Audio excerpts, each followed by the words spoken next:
No one saw it coming until it was too late, and there were no warning systems in any of the places struck. In Sri Lanka, officials say more than 3,000 people have been killed and more than 1 million affected. Some authorities are predicting the number of deaths will reach 100,000 by the weekend. There is a scale to this sadness that few, if any, can comprehend. I had just woken up, it was Boxing Day, and turned on the TV, and it was sort of one of those lazy days after Christmas, and just was floored by what I was seeing. It was a word that I'd never heard, tsunami. I didn't know what that word meant, and just how quick, it's still hard to understand. Just hearing about the situation afterwards is even worse. People trying to find their loved ones, people pulled apart from their loved ones, people clinging to trees, running for high ground, making it, not making it. The amount of destruction and how much the water had traveled and how far and how many countries, and you know, hourly the reports were coming in, and it was just overwhelming. It was astounding to see. I'd never seen anything like that in my life, that kind of destruction in that quick time period. You know, it was like the areas had been completely leveled.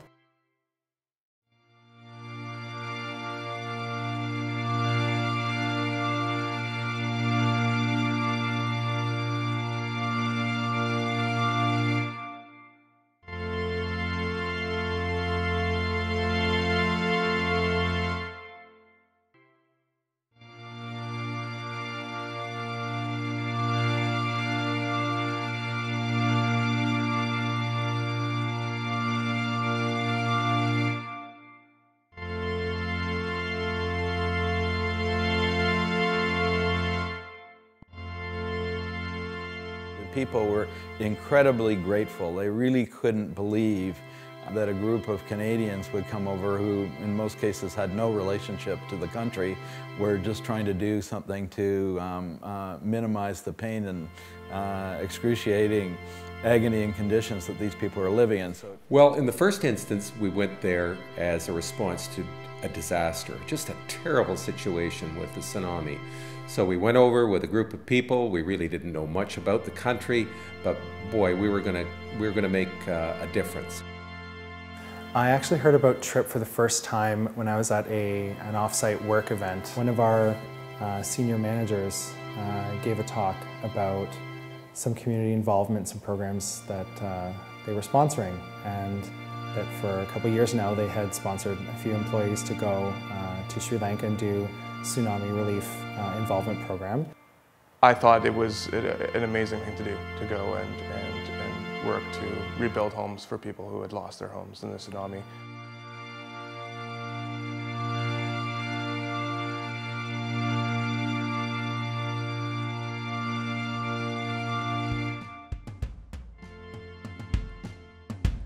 So we start early. We're usually at the work site by around 7:30.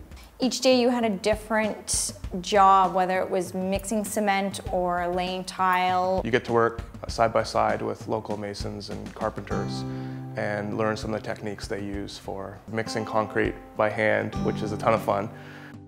I found it better to work alongside, kind of get a sense of what they were doing, but more importantly, what they were needing. I had no idea I would like this.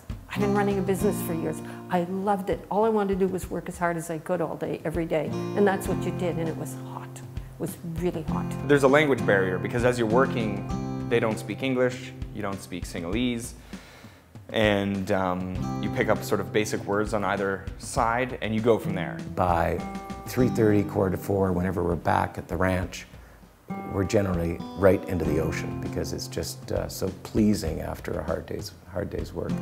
Sri Lanka was actually my first trip overseas outside of North America. So even before I went on an all-inclusive destination or any of that fun, it was my first complete trip out, and it was just amazing.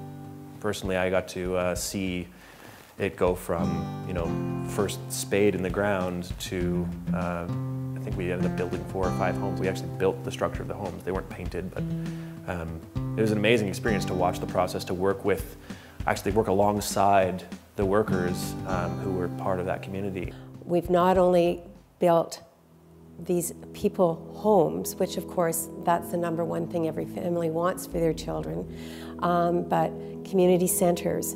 We've improved all their schools. We've been involved in the mosques, the temples, the churches.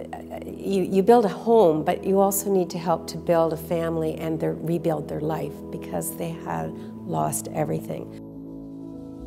I think the reason why so many volunteers go back is because they really feel they're making a difference. They fall in love with the people there. And you know what, it becomes an intrinsic part of your life.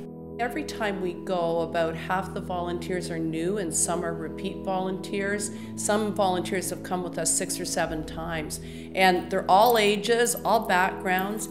And what happens with the new volunteers when they get there, like they're just astonished with the reception that we get because people are so glad to see us. They can't believe we keep coming back. Every year they think maybe this is the last year. So I think it makes the new volunteers feel very welcomed and know that they are going to make a difference just with the reception we get when we land in Tangal and go to our village. I think that's something that keeps me going back, are the friendships that I've made, not only with other trippers, but within the local community, and to go back every year and see how things are going for them and see how they're progressing in most cases is pretty astounding. When you're there, you do realize that, you know, life isn't so much about stuff. Life is about the relationships you make. You really become more grateful for all the little things you have after going to Sri Lanka and working with Trip. I don't know what it was about that country, but it just seemed to capture just a piece of my heart, and that's what keeps me going back there all the time. And I would say that if you're looking for something that just brings a little bit more meaning to your life, just go.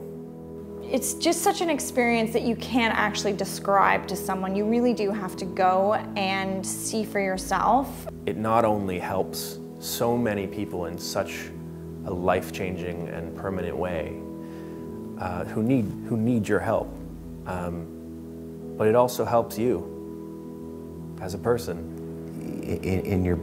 On your bucket list, this should be one thing you do.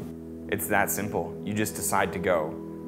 And once you decide to go, you put everything in motion, and then it's too late to stop. You're on your way, and you're there, you're experiencing it, and you're making a difference.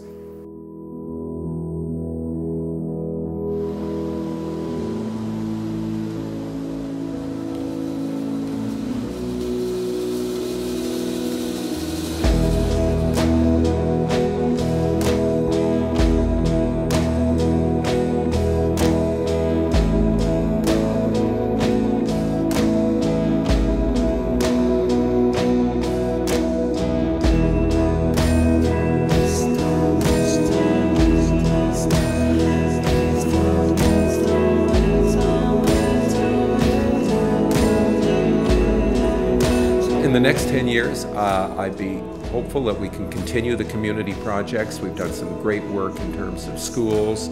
I hope that we'd be taking more people over there. I think the experience that a volunteer has seeing a place like Sri Lanka and working on this type of project is so rewarding for the individual. They take it home and they tell their friends, and they feel good about it all year.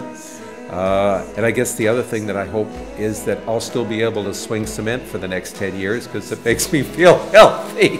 Leaving after finishing the village, all of a sudden it occurred to us that literally for the cost of 2 coffees a week, we could put 50 kids through English classes there. And if you know English, that gives you a big step up in life. So we started small, we started with English classes, and then we started helping kids with the special programs they have to take to qualify for university.